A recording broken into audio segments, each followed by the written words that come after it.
Bem, boa tarde, bem-vindo todos e todas nesse evento, no INDIP, no Encontro Nacional de Didática e Prática de Ensino. O encontro tem o prazer, o enorme prazer, de convidar agora 3 grandes mestres para uma roda de conversa chamada Tradição na Contemporaneidade, Conversa com os Mestres da Cultura. Temos 3 grandes mestres da cultura representados aqui nessa roda de conversa hoje. A Sandra, a Laura e o Jadson, que vão se apresentar. E depois, cada um vai falar mais longamente. Sandra Benites.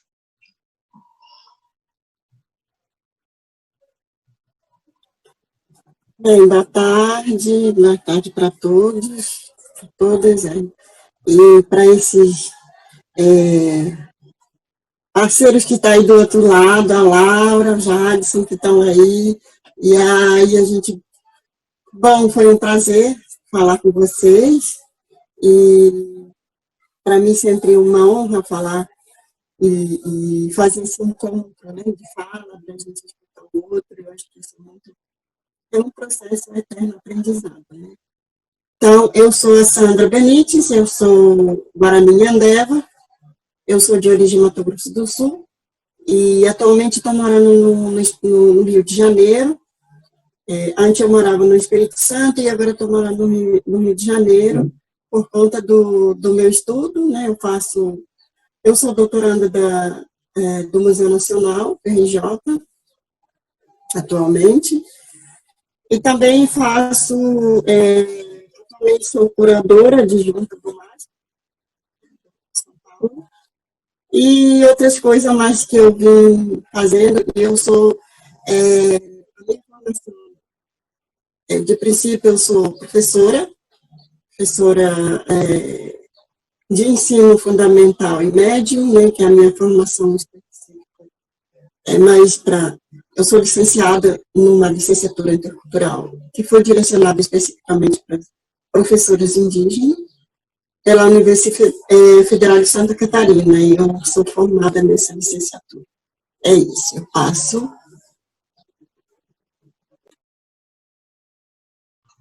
Jadson ou Laura. Laura, que está com o microfone aberto, se presente. Bom, boa tarde, né, a todos e todas aí do INDIP, né. Sou Laura Santos, de 61 anos, quilombola do Quilombo Campinho da Independência, né, e sou arte educadora, autodidata em arte e educação, né, pela minha condição de diáspora africana. Né, a gente não consegue o estudo, então a gente tem que ir para prática, para a lida, para a luta, né? Então foi assim que eu me formei arte educadora. Também tenho formação em pedagogia, né? E concluí aos 60 anos de idade, né? E é sobre essa experiência em educação e cultura e tradição que eu vou falar para todos vocês, né? Bom, essa é a minha apresentação, né? Eu sou avó, tenho 2 netos, 2 netinhas, Dandara e Memê, tenho 2 filhos, né? O meu filho mais novo que me deu essas 2 pessoas maravilhosas na minha vida, é maravilhoso ser avó, né? E continuo, né? Durante toda a minha vida, eu quis estudar e continuo com vontade de estudar, né? Ainda vou terminar aí, essa história da educação, para mim, ainda não terminou, né? E eu acho que não vai terminar nunca. Pois essa é a minha área de formação. Né? Então é isso, gente. É a minha apresentação e depois eu vou explanar mais para vocês. Tá bom? Beijo.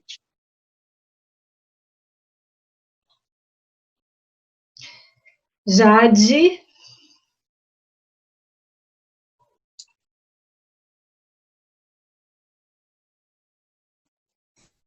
Oi, boa tarde. Não sei se a minha internet está boa, mas vamos ter. Boa tarde a todos e todas. Primeiramente, né, agradecer o convite, né, para participar do INDIP com vocês. E agradecer a Lúcia, a Lara, a Sandra Mitz, a professora, não me lembro o nome dela, e a Leia, que estava aqui ainda há pouco, né? E tem mais outra pessoa que eu lembro, não é boa, mas sinta-se também cumprimentada aí, né? Prazer enorme estar com vocês, né? Eu queria falar um pouco do território, né? Já que a hora, acho que falar da educação diferenciada, eu já cito a educação popular, né? E aí dar uma pincelada no território das comunidades tradicionais um pouquinho, né? E agradecer muito ao FRJ, à Unirio, à UF, né? Universidades parceiras das comunidades aí e tal. Meu nome é Jadson dos Santos, né? Eu sou aqui da comunidade Caiçara tradicional da Praia de Sono, comunidade de pescadores artesanais, né? E sou parte do Fórum de Comunidades Tradicionais, né? Também sou um dos militantes aí na área da educação diferenciada, né? E alguns outros projetos e trabalhos que a gente vem fazendo ao longo dessa caminhada aí. Feliz de ver a Laura mais uma vez aí. Eu não sei se eu já conhecia a Sandra Benites, mas acho que já conheci de algum outro espaço aí, mas legal, muito feliz de estar com vocês. Então, vamos lá, né? 3 mestres aí da tradição, né? Sugiro que a gente comece com a Sandra Benites, né? Sandra, você tem um tempo aí para falar do que você quiser falar, na verdade, né? Da educação indígena. E aí, Sandra, quando estiver dando 15 minutos, assim, eu te aviso, tá bom? Tudo bem. Depois a gente poder conversar, enfim, para entender o que a gente está chamando de tradição, porque tradição pode ser muita coisa, pode ser a escola tradicional, pode ser os mestres da tradição. Então, depois a gente ainda tem que ter um finalzinho aí para a gente esclarecer esse meio de campo aí. Então, convido a Sandra para falar sobre a educação guarani. Sandra, mais uma vez, em nome do INDIP, em nome da comissão organizadora, por toda essa vida, na verdade, eu estou com um sorriso daqui até aqui, né? Não consigo parar de sorrir, da alegria de ver vocês falando por vocês, que ninguém mais fale por vocês. É essa a nossa grande defesa. Então, Sandra, a palavra está com você. Então, eu a partir da minha trajetória enquanto professora, enquanto educadora, eu acho que sempre vem algumas inquietações por conta dessa... porque no nosso entendimento, no meu entendimento, existe educação, né, educação escolar, que é educação que vem de fora, né, educação escolar já é uma escolar, que já, a própria palavra já é o que vem de fora, né? E quando a gente fala educação indígena ou educação guarani, né, que eu falo, educação guarani, se trata de conhecimento, se trata de saber arandu, né, a gente chama de arandu.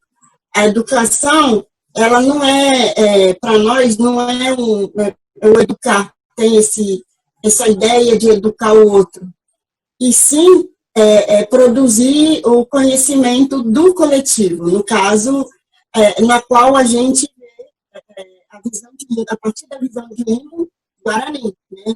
E aí, essa ideia de conhecimento, ela vem a partir da visão de mundo, como surgiu o mundo para nós guarani. E aí tem essa questão da narrativa, né, que eu falo, essa questão da narrativa tem a ver com essa, que os não indígenas chamam de mitologia, ou seja, cosmovisão, né? Eu acredito que essa confusão toda, eu faço essa confusão. Sandra, desculpa, você pode falar um pouquinho mais perto do microfone, que às vezes dá uma falhada? Pode ser? Oi, agora deu? Sim, porque eu ficar um pouquinho mesmo, estou aqui no celular e tem que dar uma ajeitada aqui. Enfim, como eu falei que a educação, né, para nós, é um conhecimento, e esse conhecimento a gente traz a partir do nosso visão de mundo, como surgiu o mundo, naquilo que a gente acredita, né, enquanto... E aí tem essa memória, que eu chamo de memória ancestrais, né, que a gente entende que esse memória ancestrais, que a gente sempre pratica, né, pratica como produção mesmo, produção de conhecimento, e esse produção é um processo. Ela vai, e aí eu vou partir um pouco a partir da própria Guarani, né, a educação Guarani. Por exemplo, nós temos as nossas regras, na verdade, surge a partir dessas narrativas que nós temos, como surgiu o mundo, né? Quem são esses personagens, por exemplo, a história da Nhandecete. O que é a história da Nhandecete? A história de uma mulher, né? História de uma mulher sábia. E aí também tem a história do Nhanderu, que são duas pessoas, é muito importante. E hoje, quando eu fui fazer trabalho de mestrado, inclusive, eu me deparei com essa situação de que, na narrativa, as mulheres são apagadas. Inclusive, mesmo tendo várias pesquisas feitas sobre Guarani, né, existe alguns apagamentos, mas esse apagamento ela vem da influência do próprio da colonização. Por exemplo, o Nhanderu. O Nhanderu é um deus, né? E aí, as pessoas que não conhecem a nossa língua, nossa própria costume, nosso conhecimento, a nossa tradição, né, digamos assim, eles acham que a gente tem um único Deus, ou seja, a gente tem vários deuses. Não é isso que a gente não... tem uma outra forma, eu acho que eu diria assim, várias divindades. Divindade na qual a gente tem uma relação de diferente forma, né? Por exemplo, as mulheres, né? A própria, né, a história do Nhandecete é a nossa mãe, que essa mãe a gente chama de a mesma forma o nosso Deus, né, o nosso Deus verdadeiro, quando a gente traduz português, eu falo o nosso Deus verdadeiro. E aí a Nhandecete também é a nossa deusa verdadeira. Então essas duas figuras, elas sempre existiram, mas na verdade eu percebo que essa figura feminina, né, ela foi apagada de uma forma, muitas das vezes, até mesmo assim, banalizada. Como se a mulher sempre fosse uma coisa que, quando ela surge, né, na história, ela só vai surgir de uma forma meio distorcida. Sempre assim. E aí, eu parti a partir disso que eu comecei a falar sobre a minha experiência. Também eu trago a experiência da minha avó, eu trago como parteira, como que ela cuidava. Então, hoje, né, nós temos vários médicos, inclusive, né, faz esse parto humanizado, né? Parto humanizado, e eu achei muito engraçado isso, como que as mulheres negras, as mulheres indígenas, e todos os indígenas, eles tinham essa sabedoria, né, de cuidar, né, de fazer esse parto, né, o parto humanizado, que a gente chama hoje, né, envolvendo a família, e é um processo de conhecimento, né, vai criando outros caminhos a partir da gravidez da mulher, e tem a ver com a questão da alimentação, várias formas de próprias regras, tanto para os pais, tanto para a família, todas as vezes. E isso, quem orienta são as parteiras. A parteira não cuida da grávida, cuida da família inteira, cuida da alimentação. Então, é um processo. Então, isso, para mim, é o parto humanizado. Então, eu não vou focar nisso, eu vou falar mais, assim, só dando alguns exemplos, né? E aí, eu quero mais falar sobre a questão do processo, como que o conhecimento, a gente produz o nosso conhecimento. Né? Isso depende também da onde a gente está se inserindo. Por exemplo, as crianças, principalmente, as crianças guarani, os meninos têm uma atividade diferente das meninas. Primeira questão, quando os meninos começam a engrossar a voz, né, eles começam a assumir uma responsabilidade maior, né, das crianças pequenas. As crianças pequenas, enquanto criança, a gente chama de turingué. Turingué significa ser pequeno. Não existe nem gênero, não tem menina nem menino, só ser pequeno. Curim quer dizer ser pequeno, Ngué quer dizer plural, de ser pequeno, né?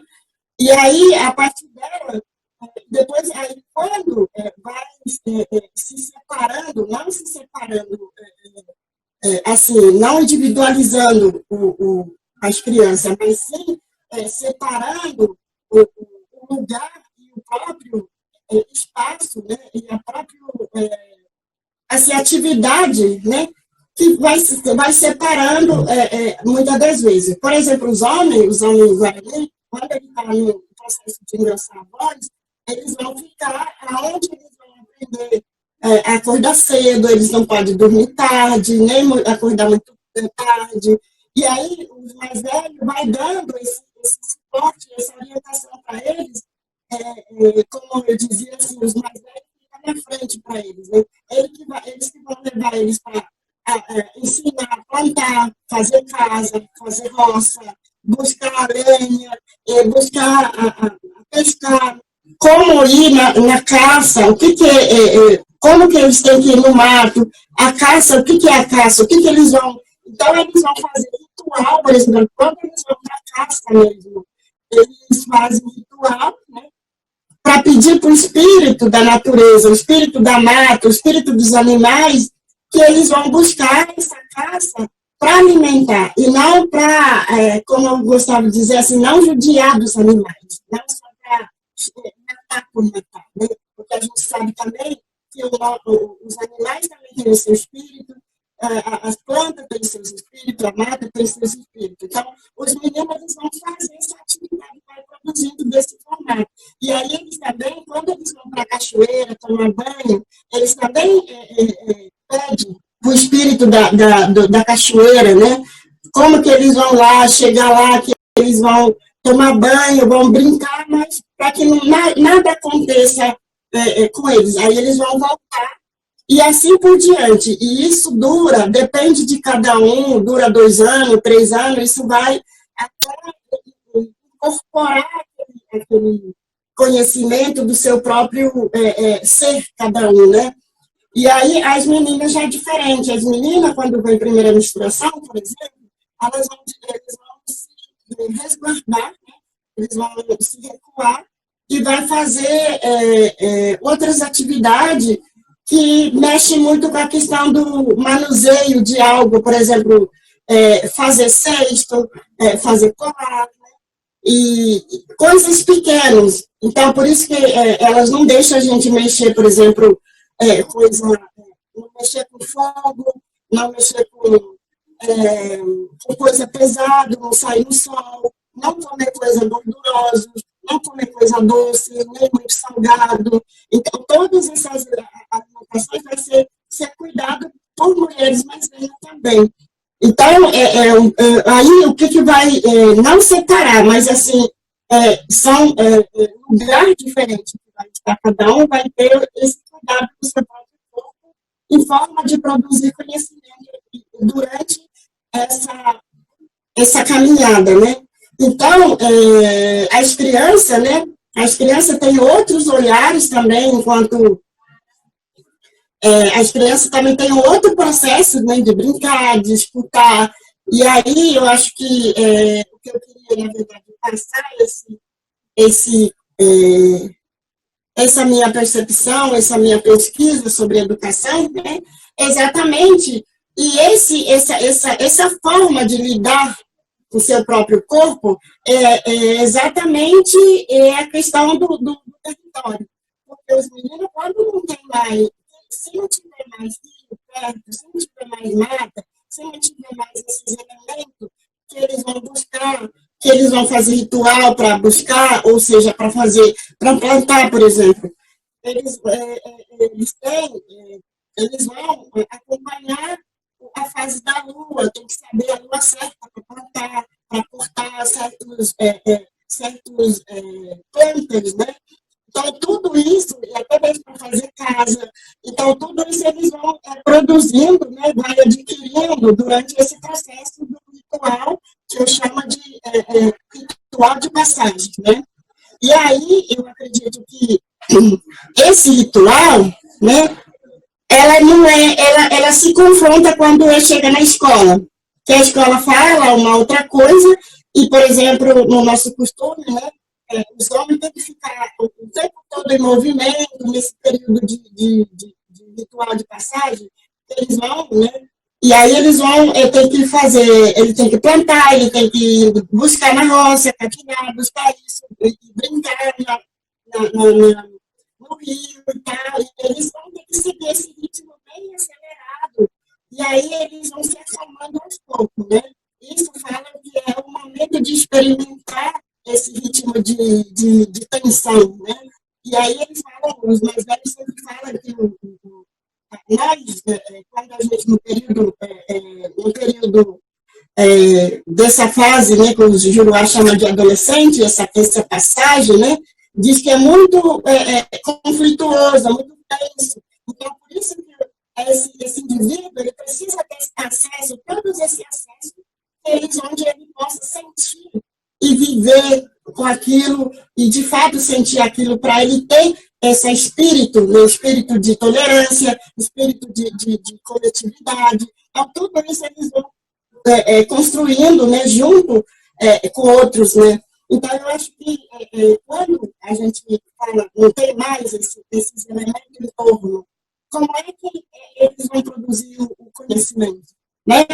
Então, o que está acontecendo hoje, eu vejo muitos conflitos de jovens, né, ficar muito abalado, né? Eu chamo esse jovem de abalado, porque eles ficam muito confusos, ele fica muitas das vezes vulnerável para todas as coisas que podem aparecer no caminho deles, que eles não têm essa resistência, como dizia a minha avó, falava isso, que se esses indivíduos, todos nós não passamos por esse processo, diz que nós somos vulneráveis, né?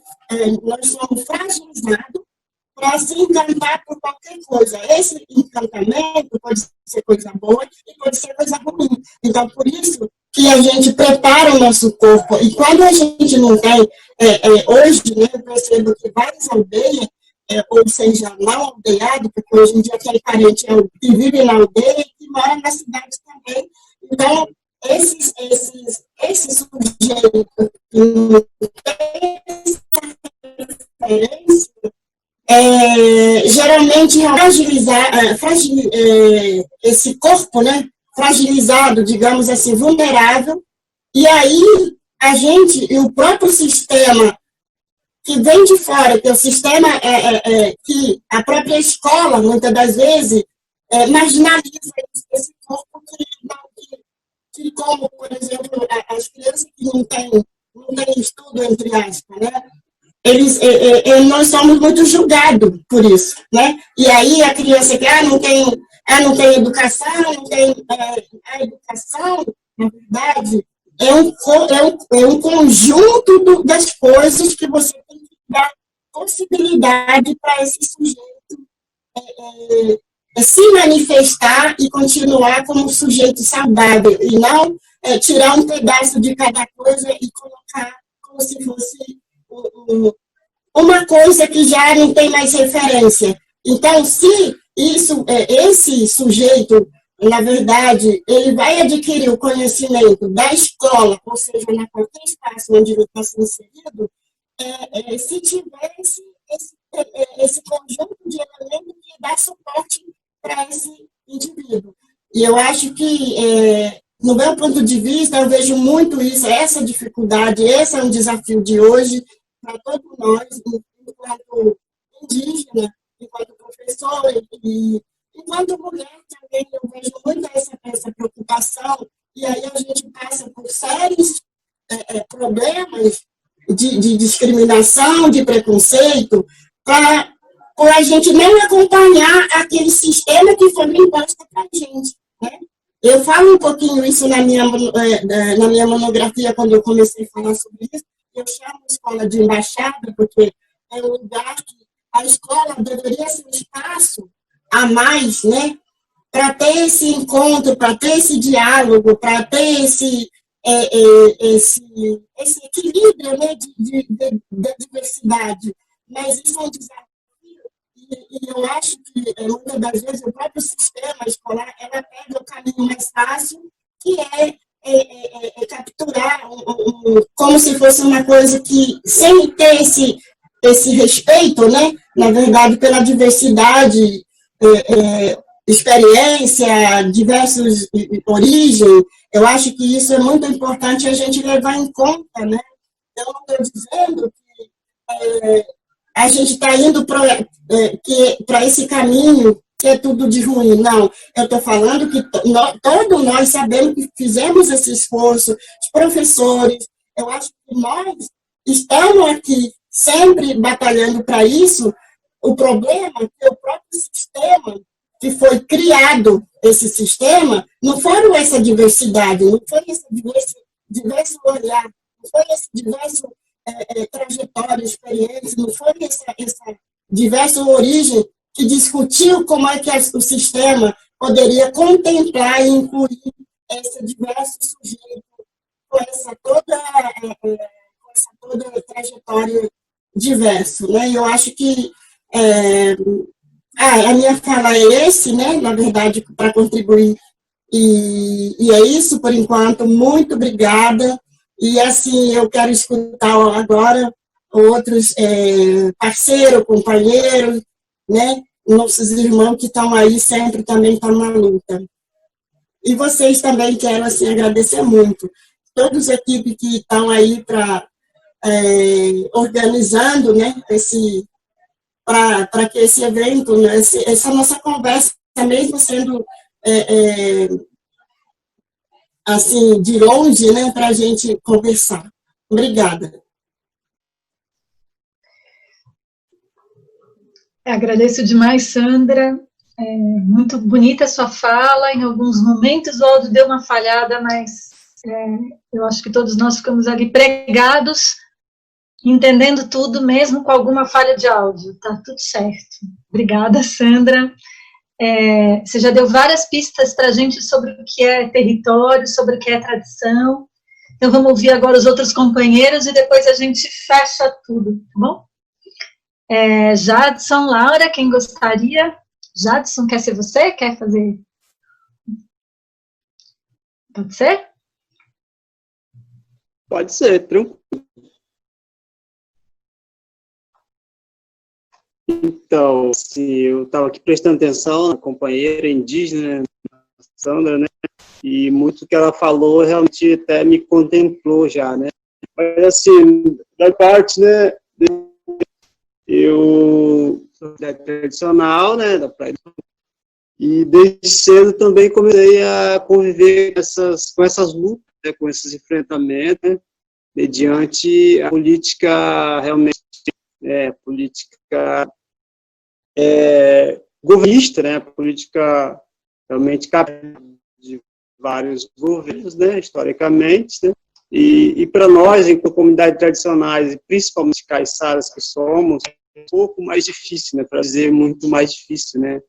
Já visto que hoje em dia, os quilombolas, marcos legais, até internacionais, né, no que se refere à demarcação, reconhecimento, né, aumentos de políticas públicas, né, fundações, né, mas mesmo assim que, né, tem vários movimentos aí, né, de governos, né, extremamente, né, ruins, com o povo indígena e quilombolas, né.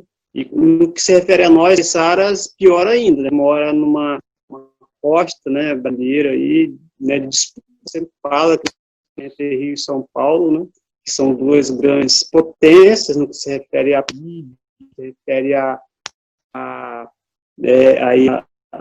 industrialização, né, essa coisa aí, turismo, massa, turismo elite, né, dos grandes domínios, né, e isso, a gente vem sofrendo isso, né, na carne mesmo, assim, historicamente, né. Tem um processo nosso aqui, né, no que a gente, né, éramos em praticamente 90 aqui, ficou reduzido a somente 22, na época da expulsão, aí, né, a Rio 64, né, e a luta nossa aqui é desde os anos 60, né, e aí, com essa grilagem, terra, Paraty, acabou vindo para cá, para nossa comunidade, para nossa região, como Trindade também, né, e atualmente nós temos, né, essa ação, né, por conta de uma decisão judiciária que vai se dar, para ver quem é o dono dessas terras que a gente ocupa, naturalmente, né, e umas comunidades, né. E também temos um processo aqui gigante, né, de luta de laranjeiras, que é outro projeto, né, realmente etizado aqui na nossa região, onde realmente, né, o próprio Estado, enquanto poder legítimo, né, um fato gravíssimo daquele, né, que realmente é a verdade privada, aí, né, cerceando todo o direito, violando todas as formas de vida da nossa região, dos nossos caiçás, né, dos nossos pescadores artesanais, das comunidades agricultoras, ou seja, realmente, para os nossos povos tradicionais, a política tem sido bem massacrante, né, e assim, né, nós temos visto aí, né, historicamente, mas agora muito mais, né, estamos muito ruim, né, desmancha aí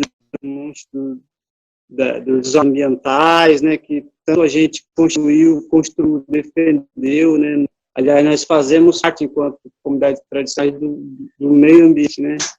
Então, para a gente, né, ter um desmonte como esse, não ter essa valorização ao meio ambiente, tem visto o que a Amazônia está sofrendo, né, com esse projeto de governo, de exportação, esse projeto de mineração, de sal, né.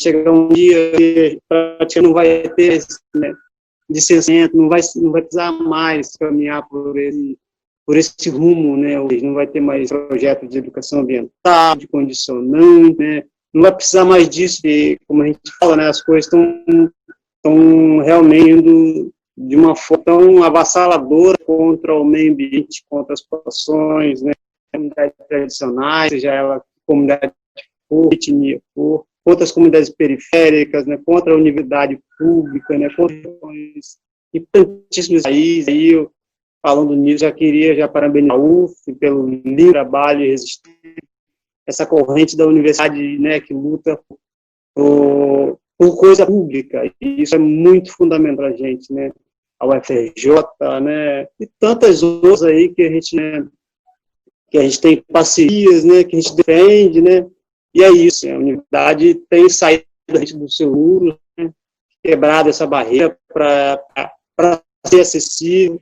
Fiquei muito feliz, companheira, né, está acessando a universidade, acho que isso é fundamental para o nosso povo, né, isso é forma estratégia de luta, de enfrentamento da grande capital, que é devastador, né, que é excludente. O Estado, ao mesmo tempo que ele é brasileiro, né, que ele é excludente, né, ele é ausente enquanto política pública, enquanto política de direito das comunidades, né, de vida para essas comunidades, para essas etnias, né, diferenciadas, né, tradicionalíssimas, né, cultural, né, das comunidades, né, mas ao mesmo tempo ele é presente, né, em grandes projetos mirabolantes, desse pseudo-desenvolvimento a qualquer custo, a qualquer preço, né, e isso as comunidades vêm pagando um preço muito caro aí, né. A gente tem visto aí, né, que se refere ao licenciamentos ambientais, né, algumas leis novas de 2008, 2009, né, que estão com os dias, né, para que, ou seja, vai chegar um momento que a sociedade não se der conta de não parar e pensar um pouco, né, a gente vai sofrer grandes danos aí ambientais, como já estamos vendo, né, devido a todo esse projeto, né, de cima para baixo, que só gera lucro, mas não gera conhecimento, riqueza cultural, não gera respeito, né, à diversidade, que não gera uma questão crítica, né, então acho isso muita pena. Então a gente tem que realmente combater isso tudo quanto comunidade tradicional, né, repudiar isso tudo, né.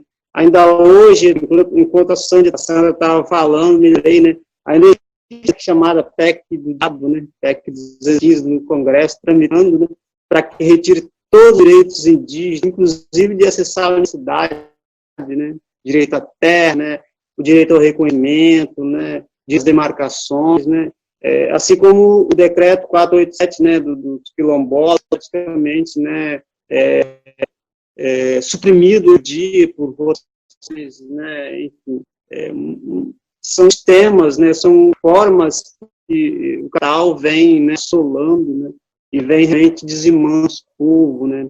Quando é pela força, é pela ideologia, né. Aí a gente fala de educação diferenciada, de transformação social, né, de senso crítico, né, de educação crítica, não apenas para separação de resíduos, né, mas também fazer um senso mais contente, mais profundo, um pouco mais ampla, né, no que se refere ao meio ambiente para a gente, meio vida, né. Então, assim, acho que a universidade é muito grande, muito importante, muito fundamental, diante das parcerias com as cidades tradicionais. Queria também falar um pouco do Fórum de Comunidades Tradicionais, né, Fórum de Comunidades Tradicionais, ele nasceu em 2007, né, um movimento fortíssimo nosso, indígena, quilombolas, né, Angra, Ubatuba e Paraty, né, a nível de 2 estados, São Paulo e Rio de Janeiro, estando juntos e juntas, né, com toda a força, com toda a dificuldade, com todo o massacre do nosso povo, nosso movimento social se levantando, crescendo cada dia mais, né, se empoderando, se formando, né, se conscientizando da política cultural que somos, né, da política ancestral, né, do respeito ao nosso povo, respeito à nossa cidade, à nossa terra, à nossa cultura, né, e aos protagonismos, assim, é importante, né, o fórum realmente, né, levantar essas bandeiras de luta, né, até porque, assim, é o movimento que nos defende, que nos templa, né, que é o movimento nosso, né, e aí, assim, né, o fórum defende muito também as universidades públicas, parceiras, né, as universidades realmente que têm essas correntes de romper com o grande capital, de apenas formar trabalhadores para servir ao capital, né, escravo do trabalho, né, e não para gerar conhecimento, enfrentamento de classe, né, de classes sociais que somos. Então, é isso que a gente queria falar um pouquinho, agradecer muito aí com a Pera Laura, né, conviver muito com ela. Acho que a Sandra eu já conheci outros estou muito feliz com vocês todos e todas. Queria um pouco que, né, nós atualmente, né, aqui na Praia de Sol, nós estamos com barreira sanitária ainda, né, nós já vamos para mais de 6 meses fechados aqui, né, nós estamos com barreiras na trilha de manhã até a tarde, são 6 pessoas ficando na trilha, né, para restrição das pessoas que não moram na comunidade devido ao coronavírus, tal do Covid-19, né. O prefeito, no dia 1º de agosto, a cidade para o turismo sem nenhuma consciência, né, sanitária, saúde, sem nenhuma preocupação à vida, né, dos comunitários, que são mais atingidos ainda devido ao turismo, né. Paraty hoje, né, assim como Ilha Grande, conhecido pela Unesco como patrimônio vivo da humanidade, né, sinistro, onde se une a natureza, né, aos manifestações, né, aos patrimônios materiais que somos nós. Então, eu acho que da prefeitura do município fazer esse decreto de abertura, né, e vimos que as comunidades, né, sinceramente, são muito, né, massacradas, frisizadas por esse decreto de abertura, sem uma condição de manter, né. Estamos, né, com muita água entrando na nossa barreira lá, praticamente não tivemos casos de Covid, tivemos só um, que não é admissível, inclusive. Mas nós estamos em luta, né? Isso realmente tem que ser fato histórico, né? Assim, né? Diante de um município que pensa apenas na política aí, né, governista, na política realmente da privatização, né? Nós estamos defendendo a vida, né, em detrimento do capital, detrimento do dinheiro, né? É muito importante para a gente. Comunidade tradicional é muito isso, comunidade tradicional é muito né? Quando a Laura é prática, né? Então temos essa prática de defesa do território, de defesa da vida, de defesa do meio ambiente. Estamos, né, do lado dele, né? Nós fazemos parte dele, muito importante para a gente. Acho que isso depois a gente pode comentar mais coisa e agradecer vocês, muito feliz com vocês todos aí, e agradecer a companheira Sandra na aula para a gente também, porque a Laura também não vai ser diferente. Jade, obrigada. Jadson é um grande guerreiro aí, né? Porque, afinal de contas, segurar essa barreira para que os turistas não cheguem na Praia do Sono e, dessa forma, não coloquem em risco as comunidades tradicionais, sobretudo os mais velhos das comunidades tradicionais. É um trabalho de fôlego e é um trabalho que exigiu uma liderança muito grande, comunitária, e uma força de união entre todos, que certamente vai deixar bons frutos, né? No sentido da organização, no sentido de fortalecimento de uma comunidade caiçara que se organiza desde a década de 60, na década de 60 foi contra a grilagem das terras, né?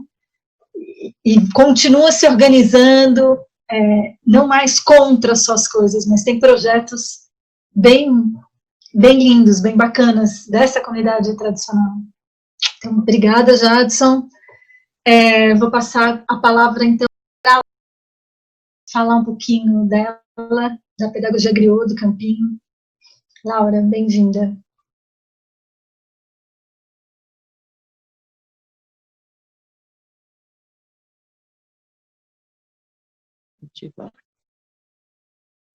Ativei? Sim. Ativei o som? Ativou. Tá. Imenso prazer aí de conhecer a companheira Sandra Benite, né? Ainda não a conhecia, assim, e assim, é muito importante essas falas, não é? Porque quanto que a gente aprende?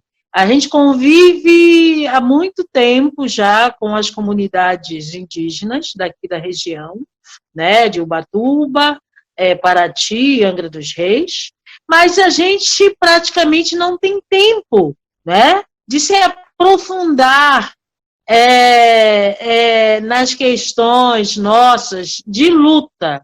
Então, assim, para mim hoje foi muito novo o que eu ouvi da Sandra Benite, tá? Quero colocar aqui isso, para ver o quanto que é rico esses momentos. Obrigada, Lúcia, por proporcionar isso, essa troca, né? Que esse aprendizado que a gente está tendo nessa conversa aí. O companheiro Jadson, eu gostaria de parabenizar a comunidade pela forma como eles vêm enfrentando, né, a questão da pandemia. Eles foram uma das primeiras comunidades a se fechar para o turismo, colocaram isso e continuam firmes, né? Parabéns aí, companheiro, porque essa é a lição que a educação diferenciada nos traz, a tradição nos traz, cuidar daquilo que nos é mais caro, tá? Então, o território tem essa importância para nós e é por isso que a gente cuida. Bom, então, agora falando um pouco, da onde eu venho, né, do meu local de origem, que é o Quilombo do Campinho da Independência. Mas, quando eu falar, a gente vai falar também de uma experiência que a gente coletiviza com os companheiros, né, com os demais companheiros, através do Fórum das Comunidades Tradicionais, tá bom? Mas eu agora vou puxar o foco, né, como se diz, fazer um zoom, né, para o Quilombo do Campinho da Independência, para vocês entenderem como é que a gente compreende, como é que a gente concebe a educação e a tradição. Eu estava pensando aqui, enquanto ouço as falas, que o território para nós, né, que nós conseguimos titular no ano de 1999, pela então governadora Benedita da Silva, né, que era um governo do garotinho que saiu para ser candidato a presidente da República, né? Então, nós fomos titulados. E qual a importância que isso tem em relação à educação? Primeiro, quando você titula um território, você faz assim, né? Você ganha um fôlego, né? Quando você consegue titular o território. Então, isso é um passo muito importante. Agora, isso não vem de graça, né? Isso é fruto de uma luta histórica. Eu não vou me pautar aqui nisso, porque eu só queria falar desse marco, que é a titulação de um território e qual a importância dele, e a partir disto, como é que a gente conseguiu se organizar no Quilombo do Campinho da Independência. Antes de entrar nesse assunto, eu preciso dizer que a gente só consegue também, é muito importante nesse contexto, as organizações locais. Nós somos fruto de uma organização local, que é a MOP, a Associação de Moradores do Quilombo do Campinho da Independência. Nós criamos, na nossa gestão, a partir do ano 2000, a gente criou a ACLERJ em 2003, né, que é uma associação estadual, que é para a gente se congregar a nível de estado, né? E a gente também é membro criamos também a CONAC, que faz 24 anos, né? Nós temos 22 anos de luta, desde 1998, fazendo aqui um recorte, tá, gente? Que a luta é muito maior do que isso. Mas são 22 anos de luta, porque em 1998 nós criamos o primeiro encontro da cultura negra. Estou aqui com a camisa aqui, ó. Essa aqui foi a camisa do ano passado, né? 21º Encontro da Cultura Negra, encontro da cultura negra. Então, tudo isso para a gente são marcos, que tem muito a ver com a questão da educação e a tradição. Por quê? Bom, a partir do momento que a gente foi titulado, nós dissemos agora, bom, temos um território, né, e agora, do que a gente vai viver? Como é que a gente vai viver? Como é que a gente vai se organizar? Como é que a gente vai manter esse território? A gente pensou, olhou para a região já existia um turismo que a gente achava um tanto quanto predatório. Então, a gente falou, não, a gente vai organizar o nosso turismo, tá? Então, essa foi a forma que a gente encontrou, né? E tudo para a gente está interligado, tá, gente? Em nenhum momento a gente desliga uma coisa da outra. Isso é educação. Isso é educação, isso é cultura, porque isso é economia solidária, e isso faz com que as famílias se organizem e que a gente consiga desenvolver, então, o trabalho, tá? Quando você cria geração de renda, você propicia para que aquelas pessoas continuem no território e defendendo o território, aprendendo sobre e defendendo, aprendendo a defender. Essa é a primeira lição, né? Bom, então a gente organizou, e o que a gente não tinha equipamento nenhum. Nessa época, o que a gente tinha, quer dizer, não é que nenhum, né? A gente não tinha o restaurante que a gente tem hoje, a gente não tem as casas de artesanato que a gente tem hoje. A gente tinha a escola e a igreja. A igreja é lugar de rezar, né? a casa de artesanato, a primeira casa de artesanato que havia acabado de ser construída, né? E era o que a gente tinha. A gente já em 1998 já tinha ido para a Secretaria Municipal de Educação para abrir os espaços por conta do Encontro da Cultura Negra que a gente já havia criado. Bom, então continuamos nessa negociação com a Secretaria agora, para que a gente pudesse receber as pessoas e os griots pudessem contar a história do lugar. Por que a gente pensou nisso? Porque, na época, a gente recebia, o Jadson pode falar isso depois, uma série de pessoas, universidades, uma série de pesquisadores que queriam entrar na comunidade a qualquer hora, a qualquer lugar, como se ali fosse terra de ninguém, né? Eles eram formados e mandavam ele para as comunidades quilombolas, indígena, caiçara, e a gente não sabia mais o que fazer com aquilo. Eles falaram, gente, a gente não pode virar refém dessas pessoas, né? A gente tem mais o que fazer, a gente tem uma comunidade para organizar. Como é que a gente vai fazer? Falei, bom, então pensamos num roteiro aonde os griots fossem porque eles são as pessoas principais para nós, né? São os nossos mais velhos, são os nossos mestres. Então, nada melhor do que qualquer um que quisesse chegar, e aí a gente ia organizar essa bagaça, né? Que isso não é bagunça, não é casa de Matilde, como diz o outro, né?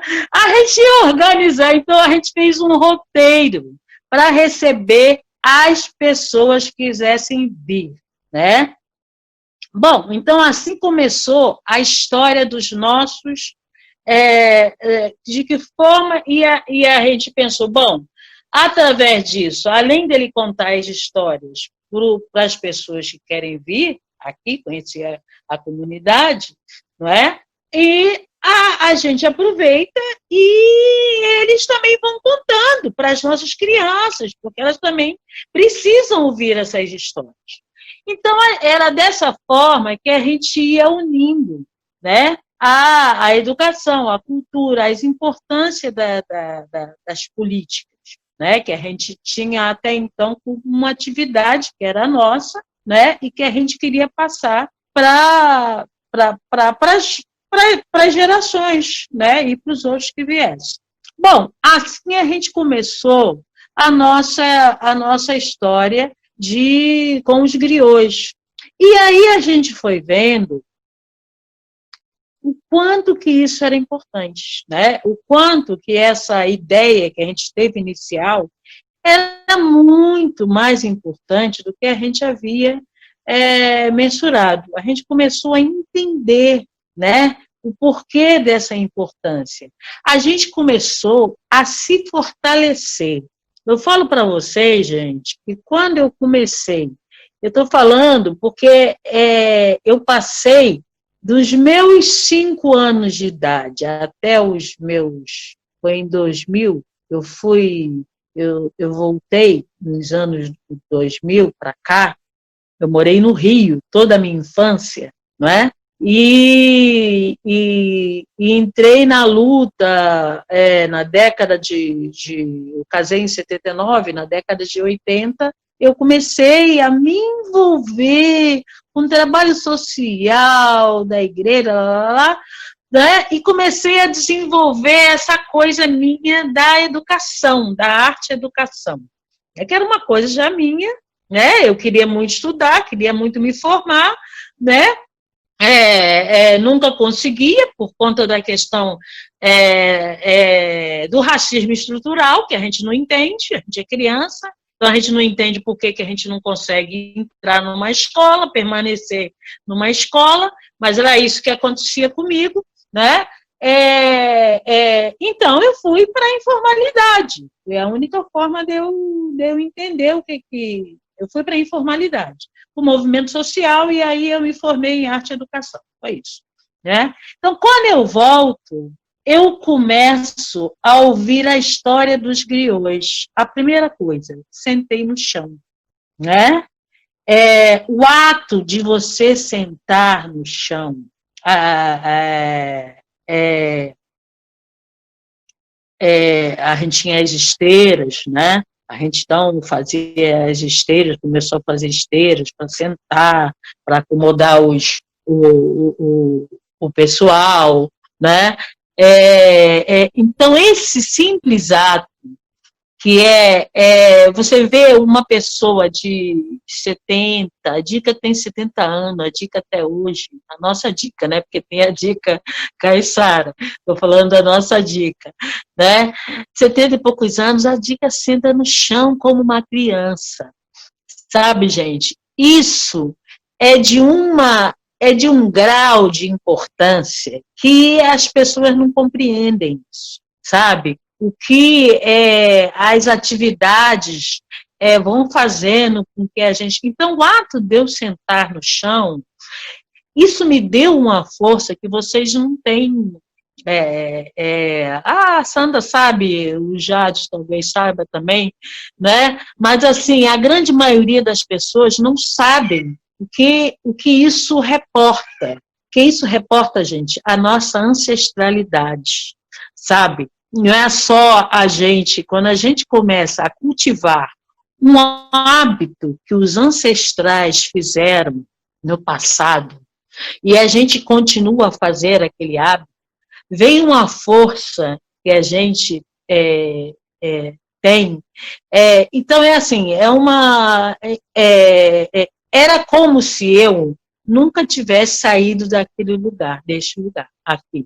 Eu que morei fora grande parte da minha vida, eu estou há 20 e poucos anos no Campinho, retornei, né? Eu estou com 61 anos, né? Talvez eu tenha voltado com 40 e poucos anos, foi isso, né? Então, para mim, aquilo foi muito importante.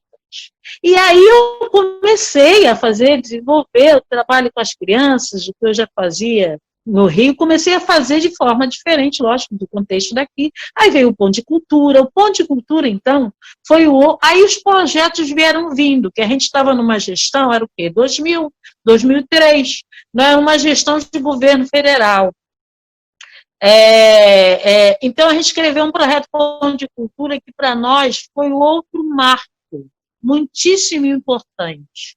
Porque a comunidade, ela sofria e sofre o que eu falo, que a gente está vivendo hoje, uma segunda colonização, que é uma colonização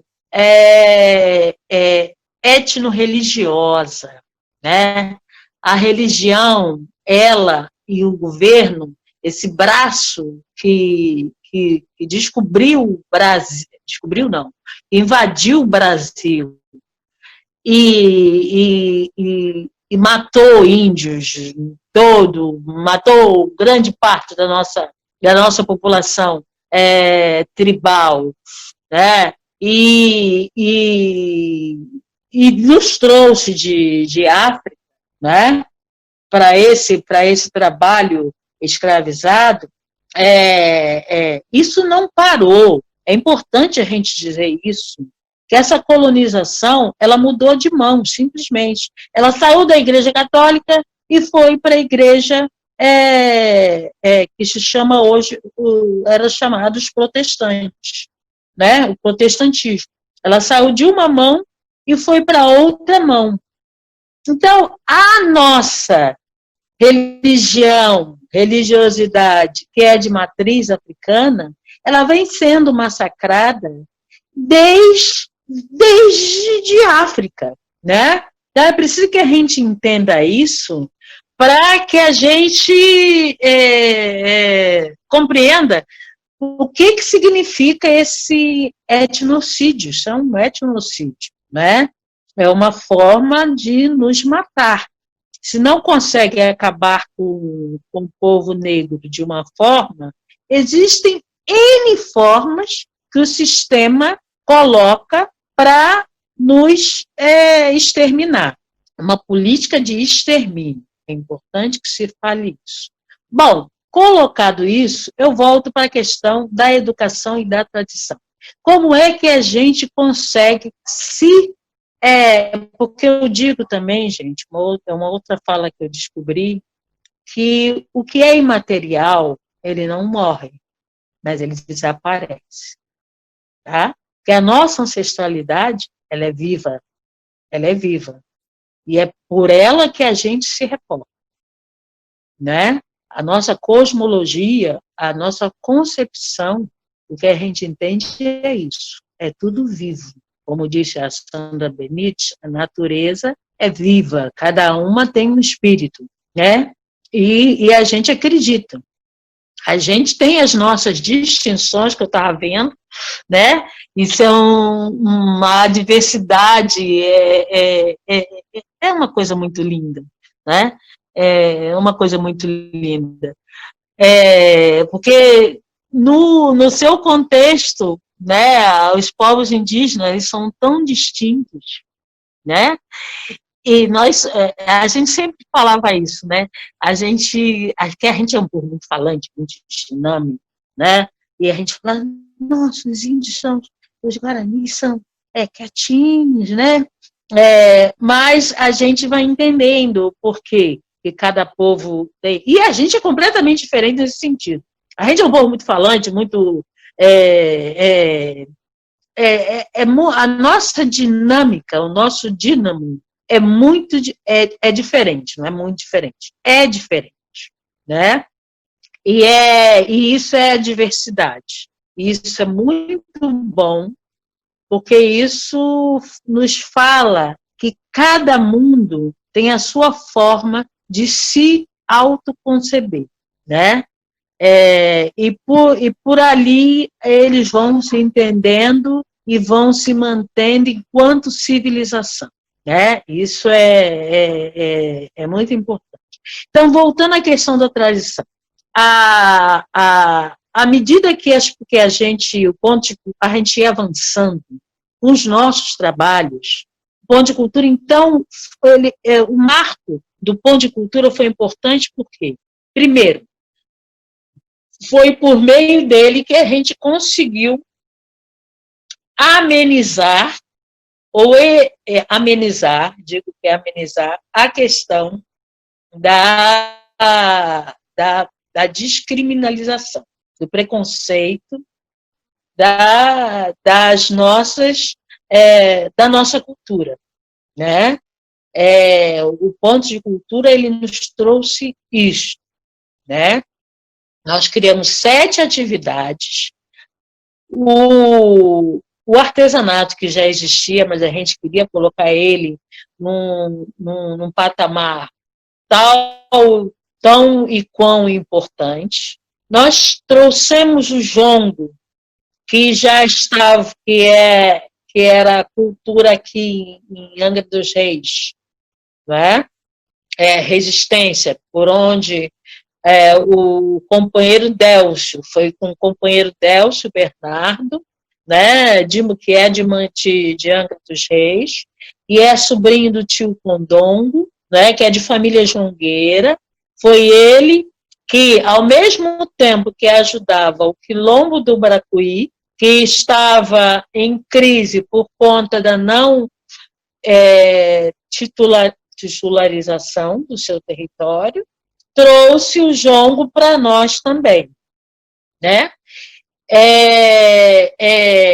Então, foi dessa forma que a gente conseguiu. Nós trouxemos jongo, trouxemos o Etiópia, né? O Délcio trouxe o Etiópia para dar aula de percussão. Nós trouxemos o Roberto, irmão da Patrícia Solari, para construir os tambores, né? A oficina de tambores, a oficina de jongo, a oficina de tambores, a oficina de capoeira Angola, o Fábio Reis, que estava na faculdade rural nessa época, que estava se formando, né, enquanto engenheiro florestal, veio já estava aqui desde 99, na integração dos SAFs, e era capoeirista, Então, ele ficou sendo o oficineiro da capoeira, ao artesanato, que era a Dilsa, né? A cerâmica técnica, que era o Roque, marido da Patrícia, e a cerâmica artística. Então, com essa equipe, a gente dava oficina de 8 da manhã a 8 da noite. Sabe o que é isso, gente? Virou uma comoção, assim. Todo mundo queria fazer as oficinas, todo mundo se inscreveram, e não tinha limite de idade, que se inscrevia quem quisesse, e a gente ia organizando de acordo com as turmas que iam sendo formadas. Então, foi formada a turma de criança, a turma de adulto, né? Depois juntou tudo, o Jongo, as crianças faziam as oficinas delas, aí, quando eu estava oficina dos adultos, as crianças estavam lá também, a gente falou, quer saber, vamos parar com esse negócio, vamos juntar isso, aí virou tudo uma coisa só. Algumas coisas continuaram, né, e outras coisas não, a gente juntou, né? O Jongo foi uma das coisas que teve que ser junto, não teve jeito. Isso é educação e tradição. Isso acontece ao lado da escola, e a escola não estava nem aí para isso. As crianças, que a associação, hoje, se vocês, para quem conhece o Campinho hoje, é a Casa de Artesanato, a Associação de Moradores, a igreja e a escola, né? A gente termina o roteiro turístico na Casa de Artesanato, aí a gente aproveita, e é o quintal da Emília, né? É o quintal da Emília, do Domingos, da tia Adelaide, que já se foi, mas é o quintal da Emília, do Domingos, e de todo mundo que é filho da tia Adelaide. E do Quinino, né? Que tem o nome do Ponto de Cultura. O nome do nosso Ponto de Cultura é Ponto de Cultura Manuel Martins, por conta do Quinino, que era folião, né? Que era um animador cultural da época.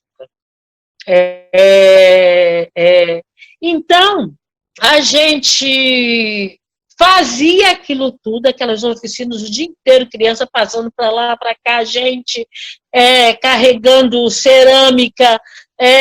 Gente, foi uma loucura, tá? O Ponto de Cultura, o significado que esse projeto, a nível de recursos, foi uma coisinha desse tamanho, que foi R$185 mil, tá? E a gente dividido isso por todos os oficineiros, eu me lembro que cada oficineiro ganhava hora-aula R$12. Isso não é nada. Isso em 2005, né? Isso não, só para vocês entenderem o quanto a importância do projeto, a magnitude do projeto, da criação, da ideia do projeto, né? Que aconteceu naquela época, isso mudou o Campinho, sabe?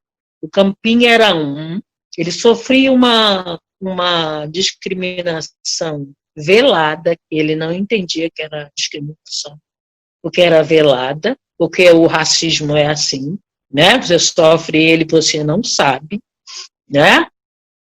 E o Ponto de Cultura foi o projeto que desvelou isso. Por quê? Porque assim que chegou, todo mundo, criança, queria fazer saia de jongo, e queria tocar tambor, queria fazer tudo. E aí, o que aconteceu? A igreja veio, né? Barreirão, proibindo, não pode. Isso é do demônio, não pode, né? Então, proibido. E aí as pessoas não entenderam, né? Como é que uma coisa que fazia tão bem a elas, né? De repente elas tinham que abandonar, porque era coisa do demônio, sabe? Isso foi, eu coloco isso como um dos fatores muito importantes, tomada de consciência da comunidade, né? Foi por onde a gente, quando eu estou falando disso, estou falando de educação e tradição, tá, gente? Porque isso está educando um povo para ele ter uma outra postura diante dessa mesma sociedade que o massacra, cotidianamente. Tá? Então, foi dessa forma que a gente foi se entendendo enquanto negro, se fortalecendo, gostando de ser negro, né? E lutando por isso. Né? Então, isso teve um período de 2005 a 2008, e foi em 2007 a gente entrou na escola, e aí, gente, essa coisa, entra na escola, sai da escola, briga com a Secretaria Municipal de Educação, as professoras acham que a gente está brigando com elas, e a gente não está brigando, a gente está brigando com o Estado, mas tem uma hora que a gente também está brigando com elas também. Então, ficou essa... em 2008, a gente foi expulso de dentro da escola, pela Secretaria, oficialmente expulso de dentro da escola pela Secretaria Municipal de Educação. Mudou a secretaria, uma gestão colocou a gente lá, foi 2007. Um ano depois, a outra gestão, quando entrou, retirou a gente. Mas aí a gente já tinha registrado, já tinha tudo, a gente já estava mais taludo, vamos dizer assim, daquela luta, né? Mais entendido do que era aquela concepção de educação que a gente queria. A gente já estava certo do que a gente queria. Não adiantava mais nos tirar da escola, porque a gente ia lutar para que aquela concepção de educação, que era o ponto de cultura, fosse o nosso norte, o nosso norteador, né? De educação quilombola. Isso, o tempo é 2008, e quando vem, aí, né, o que acontece? Como a gente não tinha muito recurso, porque havia parado o ponto de cultura, a lei 86... Oi? Desculpa te interromper. Oi? Mais 5 minutos, pode ser? Será que você consegue? Pode, já estou fechando. Tá. Consigo. Beleza. Então, a lei 8666, do Ministério da Cultura, ela engessou os recursos, engessou todos os pontos de cultura, isso é sabido, todo mundo sabe disso, né? E começou, então, os prêmios. Então, o que o Ministério da Cultura utilizou um mecanismo, né, que foram editais com muitos prêmios. A gente ganhou um prêmio do João, o João ganhou um prêmio. Os griots a gente fez, tá?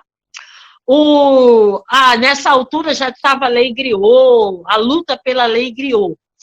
E a gente, como a gente era, né, vanguarda nisso, a gente tinha o roteiro com os nossos griots, a gente falou, não, vou botar nossos griots na escola. Vamos trazer a lei de griot e a gente vai botar de novo os griots dentro de sala de aula, essa coisa toda. Minto.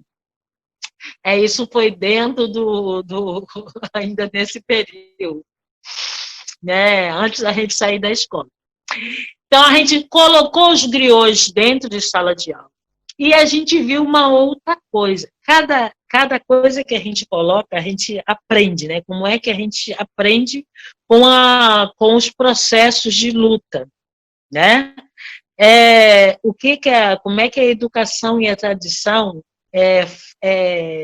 propicia esse aprendizado para nós. Por isso que eu falo que o território educa, porque ele educa o tempo todo. Se você está no território, você está aprendendo o tempo todo. Não tem jeito. Mesmo como você acha que você não está aprendendo, você está aprendendo. Então, nós trouxemos os griots através de um prêmio, né? E a gente negociou, estava nessa gestão de que a gente podia negociar, os griots foram para dentro de sala de aula e vocês não sabem o que é a maravilha do que é a gente poder ter um griot dentro de sala de aula. a gente trouxe de manhã a Madalena e à tarde a Albertina, né? A Madalena, com aquele jeitinho, os crioulos, com aquele jeitinho deles, né, gente? Doce, né? Falando sobre a questão da saúde, que a preocupação deles com as crianças é sempre a saúde, né? Das crianças quando entrar no mato, porque sabe que é no mato que tá as frutas, né? Tá tudo ali dentro do mato, né? Tudo que a criança precisa tá no mato. Então a criança vai ter que entrar no mato se ela quiser comer de alguma fruta. A criança está sempre com fome.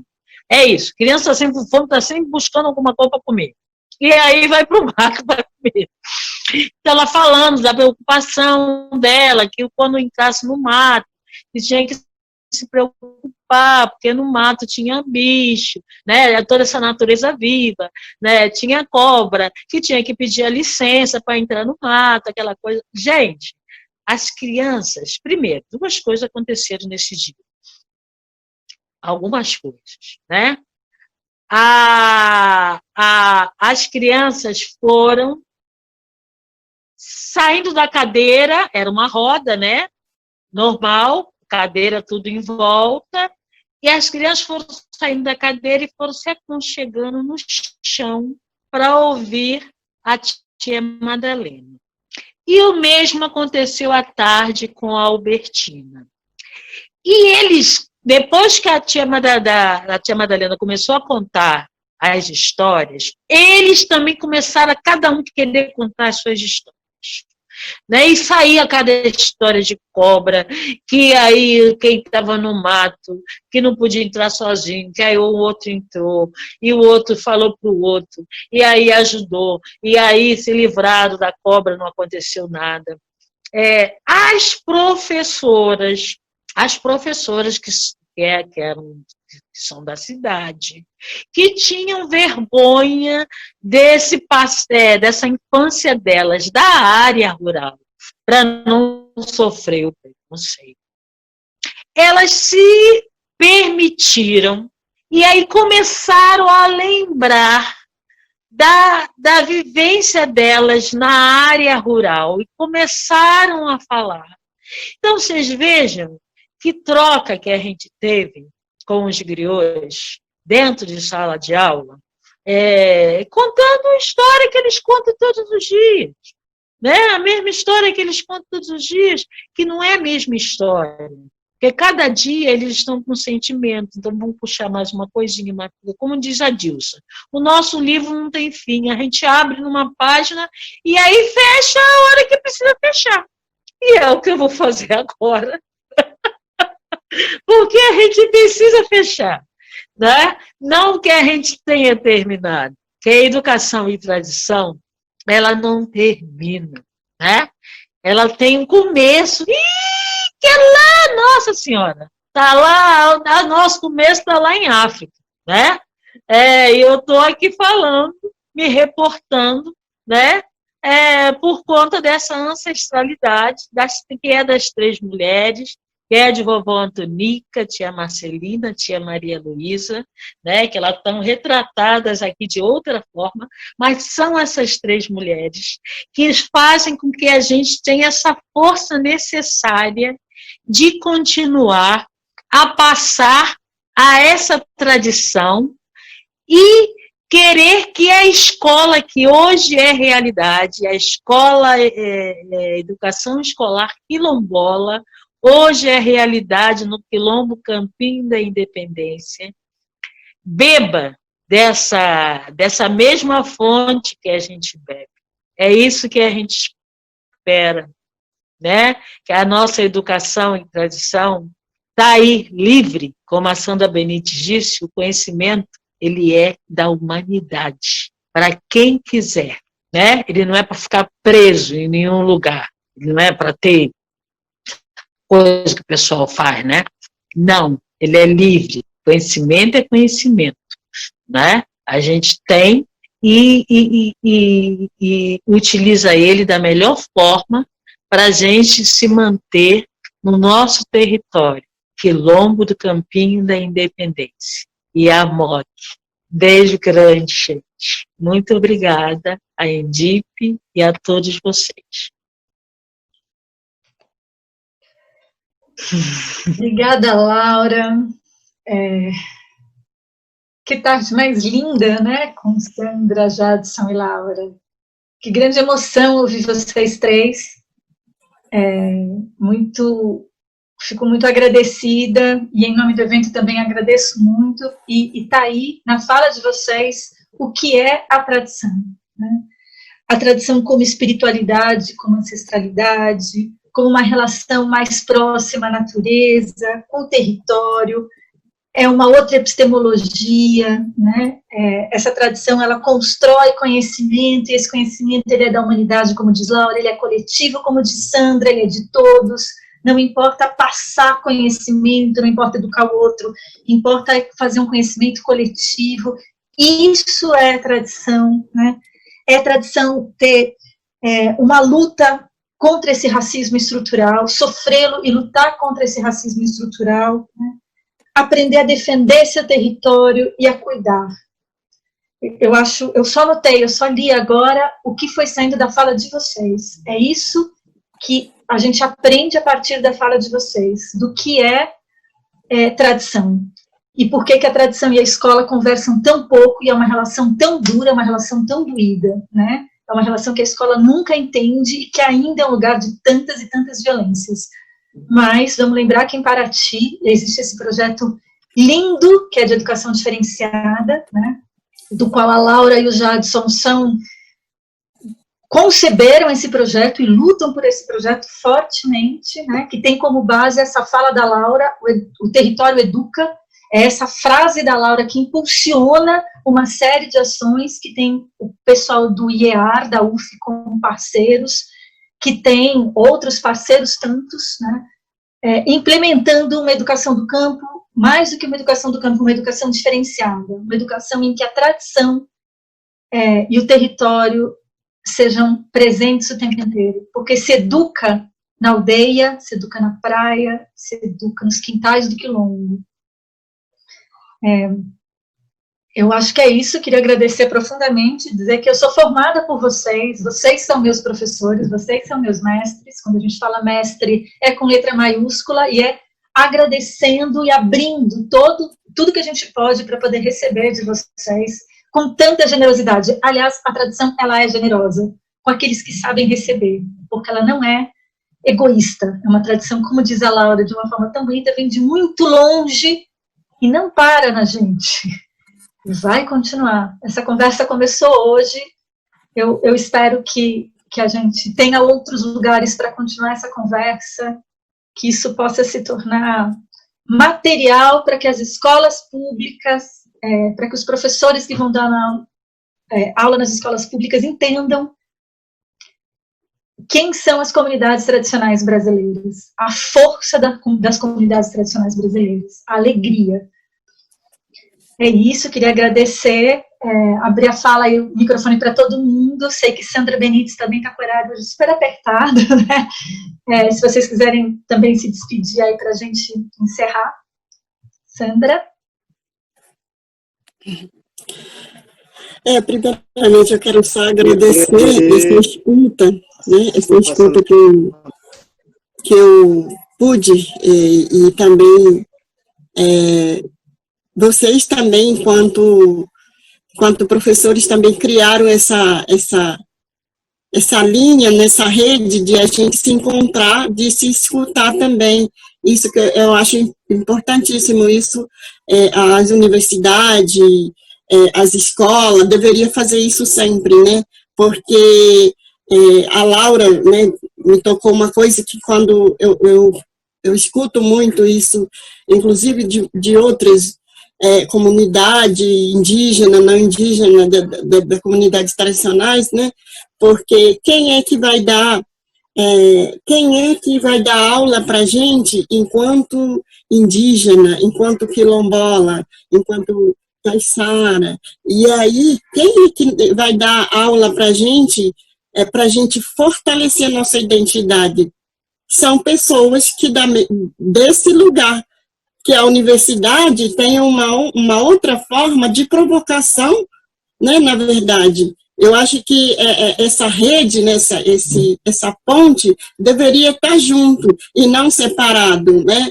Só porque, muitas das vezes, uma comunidade lá, como a gente chama de anciões, as nossas anciãs, né, não tem título, ou não sabe falar português direito, ou porque não fala direito, ou porque não sabe ler, é que ele não tem não ocupa esse lugar de como formador, né? Como todos os outros doutores, mestres também têm, né? E eu acho que é a única, eu acho que é o nosso, né, enfrentamento seria dessa forma radical para a gente. Sandra, você fechou seu microfone sem querer. Ou ele fechou sozinho, enfim. Pronto, tá bom.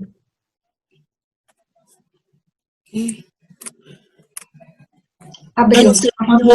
Mas, assim, aí, assim, muito obrigada, eu tenho que sair agora, está muito apertada já para entrar na outra reunião, e é muito obrigada mesmo para todos aí, e assim, dá vontade de conversar mais, assim. E aí, quem sabe um dia, e outro também que eu acho muito importante, a gente ver o espaço onde a gente adquire o conhecimento, né? Como a Laura falou, assim, na roda, na conversa, fazendo comida, comendo, fazendo fogueira, fazendo... Então, é aí que a gente adquire, absorve para o nosso corpo. Eu acho que é uma coisa que é muito interessante, né? E não só ficar no lugar só que eu sempre costumo dizer nas universidades, a universidade tem que ir à comunidades tradicionais, não a comunidade chegar à universidade. Eu acho que tem que ser esse e vice-versa, né? E é isso. Eu tenho que sair mesmo. Obrigada. A gente ainda fica mais um minutinho para eles falarem. Obrigada, Sandra. Muito obrigada. Eu também queria agradecer muito aí, né, Lúcia? Vocês, a Sandra, a outra Sandra, né? A Leia e a outra moça que eu lembro o nome agora. Feliz demais, né? Feliz de participar com vocês, né? Sala aí dessas companheiras aí fenomenais, né? Gostei muito da Sandra também, nossa, que ela me trouxe elementos aí da cultura indígena, da sociedade mesmo, importante. E a Laura também, né, é conhecida nossa. Legal, muito, Lúcia. Parabéns aí, tamo junto. E vamos que vamos aí, né? Tá bom? Obrigada, Jade. Laura? Eu gostaria de usar esse espaço para me agradecer, né? As parcerias que a gente conseguiu fazer durante todo esse tempo, né? As universidades, né? A UFIEA, né? A UF Niterói, e outras instituições, né? A Dila Carvalho, que está até hoje com a gente, fez a sua tese de mestrado na comunidade, né? Vai lançar um livro no INDIP. Oi? Desculpa, no INDIP, nesse evento, vai ter, quando ele acontece em novembro, vai ter um momento que é de lançamento de livro. A Dila vai lançar, eu não sei se acho que é um capítulo de livro que ela escreveu num livro que vai ser lançado, depois eu te informo direitinho, Laura. Ótimo. Então, assim, são pessoas, instituições que vieram e se encantaram com a nossa pedagogia e se tornaram amigos, companheiros nossos, mais do que parceiro, porque parceria é institucional, é com a instituição.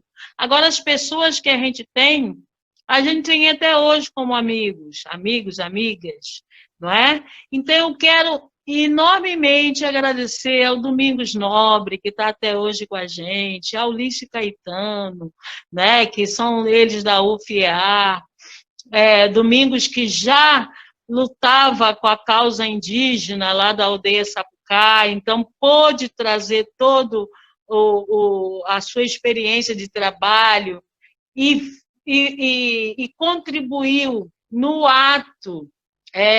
Foi muito importante, porque a gente conseguiu trazer o segundo ano fundamental da educação diferenciada no sono e no pouso, né? Com essa metodologia que o Domingos tinha, através de um coletivo que a gente criou lá atrás, que a Lúcia Cavalieri faz parte, né? Coletivo de apoio à educação diferenciada. Então, todos esses companheiros, eu quero aqui lembrar, né, essa imensa gama de pessoas que, nesse momento, se coloca, né, na nossa luta, não vem cada um com a sua bagagem e a gente consegue tornar realidade esse sonho da educação escolar quilombola. E a educação e a tradição sem tempo para terminar, porque ela vai formando gente e vai... a pessoa chega, se embebe, fica um pouco no território, fica o tempo que quiser, né? Vai vai um ser humano mais acrescido, né? Todos nós, é a humanidade que ganha com isso, né? A nossa ancestralidade, ela é dadivosa, porque ela não está pensando no hoje. As 3 mulheres, quando vieram para a Fazenda Independência, elas não estavam pensando nelas. Elas estavam pensando, elas nem estavam pensando, elas nem sabiam. Mas elas sabiam que o território era importante. Isso elas sabiam. Esse pano de fundo já tinha na concepção. Então, é isso que a gente tem que passar para cada criança, para cada ser humano que chega aqui. Né? A gente falou, olha, a gente é desse jeito, né? A gente só sabe viver desse jeito. O nosso mundo é desse jeito, né? Dessa forma que a gente é. Então, gente, um grande beijo para todos vocês. Muito obrigada aí a essa oportunidade ao Endip. E a fala da Sandra Benício, que o nosso projeto que a gente tem agora é a Universidade Livre, gente. A gente é uma universidade. Eu falo, a gente é um campus, né? Porque se a gente serve, vou fechar com essa fala aqui, se a gente serve durante o ano inteiro para contribuir com a formação de pessoas que vêm do mundo inteiro, tá? Vem muita gente de São Paulo, muita gente de Rio, vem gente do Brasil inteiro, a gente recebe 1, 2 ônibus por dia para falar com o griot, contar a história, e eles escolherem qualquer oficina, jongo, e comer a comida deliciosa, conhecer a arte culinária do restaurante do Quilombo do Campinho. Essa é a nossa vivência, essa é a nossa tradição, que a gente passa com muito amor para todos vocês. Tá, gente? É isso que eu tenho. E salve a nossa... Né, Laura? Seu campus, suas regras, que essa academia que vocês são possam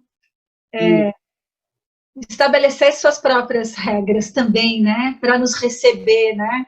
Para não sermos tão invasivos, né? Já que são vocês que são o campus, que essas regras sejam de vocês, que a autoria seja de vocês, que a fala esteja com vocês. A escrita esteja com vocês. E é assim que é. E assim que é.